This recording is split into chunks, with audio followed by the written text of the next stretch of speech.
అనేక మంది రైతులు ఉన్నారు. మరి ఆ రైతులకు ఈరోజు మీరు యాసంగికి సబ్సిడీ ఇస్తారా ఇవ్వరా? కందులు 10 నెలల పంట, చెరుకు 11 నెలల పంట, పత్తి 7 నెలల పంట, పండ్ల తోటలు ఉన్నాయి, ఆయిల్ పామ్ ఉన్నది. మరి రైతుల పరిస్థితి ఏంది అంటే నువ్వు అప్పుడేమో రేవంత్ రెడ్డి 3 పంటలకు ఇవ్వాలి రైతు బంధు అన్నాడు, ఇప్పుడేమో ఒక్క పంటకే ముక్కులకు వచ్చిందా? ఇప్పటికే నీ ప్రభుత్వం వచ్చిన తర్వాత 2 ఏళ్లలో 2 పంటలకు రైతు బంధు ఇచ్చినావు, 2 పంటలకు రైతు బంధే కొట్టినావు. మరి ఇప్పుడు యాసంగి రైతు బంధు సంగతి ఏందో స్పష్టంగా చెప్పాలి. అందరూ రైతులకు కూడా యాసంగిలో రైతు బంధు నిధులు వెంటనే విడుదల చేయండి. పెట్టుబడి కోసం ఇచ్చే సాయాన్ని ఆలస్యం చేయొద్దు. తక్షణమే రైతు బంధు డబ్బులు విడుదల చేయాలని చెప్పి మేము ప్రభుత్వాన్ని డిమాండ్ చేస్తా ఉన్నాం. జనరల్ గా ఎప్పుడైనా కూడా రైతుకు యూరియా అనేది బీఆర్ఎస్ హయాంలో, కేసీఆర్ గారి హయాంలో ఒక్క ఫోన్ చేసి ఆటో ఆయనకు చెప్తే యూరియా బస్తాలు తెచ్చి బాయికాడ్ వేసిపోయింది, ఇటుకాడ వేసిపోయింది. కానీ కాంగ్రెస్ వచ్చినాక మార్పు అంటే మళ్ళా పాత రోజులు ఇందిరమ్మ పాలన తెస్తామంటే యూరియా బస్తాలకు లైన్లు కట్టే రోజులు తెచ్చిండ్రు. నువ్వు వ్యవసాయానికి కావాల్సిందే యూరియా, నీళ్లు, రెండే కదా కావాల్సింది. అయితే నీళ్లు కావాలి, యూరియా కావాలి, కరెంటు కావాలి. కానీ కాంగ్రెస్ గవర్నమెంట్ ఏమంటుందంటే ఇవాళ వ్యవసాయానికి యాప్లు కావాలి, మ్యాపులు కావాలంటుంది. వ్యవసాయానికి కావాల్సింది నీళ్లు, యూరియా. కానీ కాంగ్రెస్ ఏమంటుంది యాప్లు, మ్యాపులు కావాలంటుంది. ఇది ఎట్లుందంటే ఆడలేక ఓడ మధ్యలో అన్నట్టు యూరియా సరఫరా చేయడం చేతగాక ఈ ప్రభుత్వం దొంగ నాటకాలు ఆడుతూ ఉంది. మళ్ళీ ఇప్పుడు మ్యాపులు, యాప్ల పేరిట రైతుల ఉసురు పోసుకుంటా ఉన్నారు. ఇది ఒక అనాలోచితమైన చర్య, ఒక తుగ్లక్ చర్య. తక్షణమే దీనిని విరమించుకోవాలని చెప్పి బీఆర్ఎస్ పార్టీ పక్షాన, రైతుల పక్షాన డిమాండ్ చేస్తా ఉన్నాం. ఒకవైపేమో యూరియా సరఫరా పెరిగిందని బీజేపీ నాయకులు చెప్తారు, రాష్ట్ర ప్రభుత్వ ముఖ్యమంత్రి, వ్యవసాయ మంత్రి చెప్తారు. సరఫరా పెరిగిందంటారు, స్టాక్ ఉన్నదంటారు.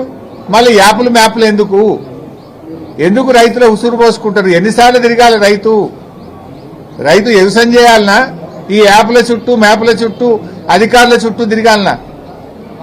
రైతుకు నాగలు పట్టుడే తెలుసు తప్ప ఈ యాప్లు గీపులు తెలివై.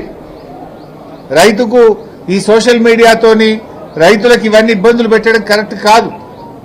అందరికీ స్మార్ట్ ఫోన్లు ఉన్నాయి, చాలా చోట్ల నెట్వర్క్ ఉండదు. మరి కౌలు రైతుల పరిస్థితి ఏంది? ఇప్పుడు ఏమంటుంది ప్రభుత్వం?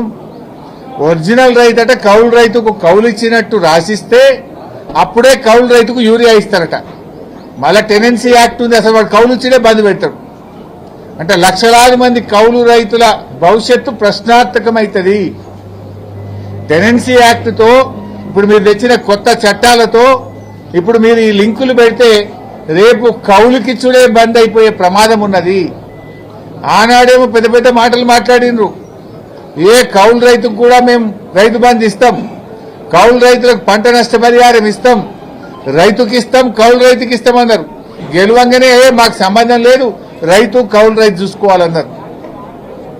ఇప్పుడు మీరు చేసే తుగ్లక్ పనుల వల్ల ఈ యాప్ల పేరిట, యూరియా బస్తాల పేరిట అసలు కౌలు రైతులకు మొదటికే మోసం చేస్తున్నది కాంగ్రెస్ ప్రభుత్వం. రేపు రైతులే కౌలుకు ఇవ్వని పరిస్థితి ఏర్పడుతుంది. రైతులకు, కౌలు రైతులకు మధ్య పంచాయతీ పెడుతుంది ఇలా కాంగ్రెస్ ప్రభుత్వం. ఈ యూరియా కోసం ఎన్నిసార్లు తిరగాలి? బాయికాడ బర్రెని దుడ్డని చూసుకోవాలన్నా, వ్యవసాయం చూసుకోవాలన్నా, మీ ఆఫీసర్ల చుట్టూ తిరగాలన్నా? యాప్ కోసం ఒకసారి తిరగాలి. ఆ ఇచ్చే యూరియా బస్తాలు కూడా ఎకరానికి 2 ఇస్తాం, ఆ 3 ఇస్తాం. 3 ఇస్తే 3 సార్లు ఇస్తాడట, అవి కూడా ఒకసారి ఇయ్యడట. అంటే నీ యాప్ కోసం ఒకసారి తిరగాలి. ఆ ఇచ్చే 3 బస్తాలకు మొదలు ఒక బస్తా, మధ్యలో ఒక బస్తా, పొట్టకొచ్చినాక ఒక బస్తా. అంటే ఇక రవాణా ఛార్జీలు, ఆటోలు, బస్ కిరాయిలు పెరుగుతాయి. ఇప్పటికే బస్ ఛార్జీలు డబుల్ చేసిన మగవాళ్లకు. బస్ ఛార్జీలు రేవంత్ రెడ్డి వచ్చిన 2 సంవత్సరాల్లో 2 అంతలైనాయి బస్ ఛార్జీలు. అంటే నువ్వు ఆఫీసర్ల చుట్టూ తిరగాలి తప్ప వ్యవసాయం చుట్టూ తిరగాల్సిన అవసరం లేదా? రైతుల్ని మొన్ననే యూరియా బస్తాల కోసం 10 సార్లు లైన్లో నిలబెడితే ఒక్కొక్క బస్తా ఇచ్చినావు. ఇప్పుడు యూరియా సరఫరా చేతగాక యూరియా ఎగబెట్టడం కోసం ఇవాళ కేంద్ర రాష్ట్ర ప్రభుత్వాలు రెండు కలిసి రైతుల ఉసురు పోసుకుంటున్నాయి. అటు కాంగ్రెస్ అయినా బీజేపీ అయినా రెండు రైతు వ్యతిరేక ప్రభుత్వాలే. ఇద్దరూ కలిసి రైతుల ఉసురు పోసుకుంటున్నారు. ఈ యాప్లు మ్యాప్ల పేరిట యూరియా సరఫరాను తగ్గించే ప్రయత్నం చేస్తున్నారు. పోయిన వానకాలంలోనే యూరియా దొరకక 2020 కొనుకొచ్చి 20 40 ఒక్కొక్కటి 900 బస్తా 1000 రూపాయలకు బస్తాలు తెచ్చేసుకునే పరిస్థితి వచ్చింది రైతులకు. కొంతమంది రైతుల పంటలే ఖరాబ్ అయిపోయినాయి. రైతులు రోడ్ల మీద నిలబడితే ప్రభుత్వాన్ని తిడుతున్నారని, రైతులు ప్రభుత్వం మీద తిరగబడుతున్నారని ఇప్పుడు కొత్తగా ఈ యాప్ మ్యాప్ పాలసీ తెచ్చారు. అంటే రైతులు ఒక దగ్గర జమ కావద్దు, ఇక రైతులకు యూరియా ఇచ్చేది లేదని చెప్పగానే చెప్పి ఈ యాప్లు మ్యాప్ల కథ తెచ్చేది. చాలా గ్రామాల్లో సిగ్నల్ ఉండవు, చాలా మంది రైతులకు స్మార్ట్ ఫోన్లు ఉండవు. గిరిజన గూడాల్లో లంబాడి తండాల్లో రైతులకు చాలా ఇబ్బంది ఉంటుంది. చాలా మంది రైతులకు ఇప్పటికీ కొంతమందికి పట్టా పాస్ పుస్తకాలు లేవు, కోర్టుల్లో కేసులున్నాయి, అన్నదమ్ముల మధ్య పంచాయతీ ఉన్నది, సాగు చేస్తున్నారు కానీ భూమి కాయిదాలు లేవు. మరి అలా వాళ్ళకి యూరియా అయ్యావైగా? నువ్వు కాగితం ఉంటేనే, పాస్బుక్ ఉంటేనే, యాప్ ఉంటేనే ఇస్తా అంటున్నావు. కోర్టు పంచాయతీ ఉన్నది, అన్నదమ్ముల పంచాయతీ ఉన్నది, తండ్రి బిడ్డల పంచాయతీ ఉన్నది. సాగు భూమి మీద మోక మీద ఉండి సాగు చేస్తున్నారు కానీ కాగితం లేదు, సాదా బైనామా ఉన్నాయి. వాళ్ళందరి పరిస్థితి ఏం కావాలి? ఇప్పుడు వాళ్ళందరికీ యూరియా ఇవ్వకపోతే వాళ్ళు పంట సాగు బంద్ చేయాలనా? ఆ రైతులను రోడ్డు మీదకి తెస్తావా? వ్యవసాయం బంద్ చేయమంటున్నావా రేవంత్ రెడ్డి? ఒక ఆలోచన ఉండాలి కదా. ఒక పాలసీ తెచ్చేటప్పుడు దాంట్లో ఉన్న సాధక బాధకాలేంది, ఇబ్బందులేందో కనీస అవగాహన ఉండాలనా లేదా? ఏది పడితే అదే తుగ్లక్ లెక్క ఒక కొత్త పాలసీ తెస్తే ఎంత ఇబ్బందులు పడాలి రైతులు. ఇవాళ చాలా ఇదొక తుగ్లక్ నిర్ణయం. దీని వెంటనే వెనక్కి తీసుకురావాలని చెప్పి మేము కోరుతా ఉన్నాం. ఆనాడు కేసీఆర్ పాలనలో కరెంటుకి ఇబ్బంది లేదు, యూరియాకి ఇబ్బంది లేదు, రైతు బంధుకు ఎదురు చూసే పరిస్థితి లేదు, పంట కొనడానికి ఇబ్బంది లేదు. ఇప్పుడు అన్ని బాధలే. పంట అమ్మాలంటే బాధ, కరెంటుకు బాధ. ఇలా 14 గంటల కరెంటు కూడా ఎక్కడ వస్తలేదు. పేరుకు 24 గంటలు.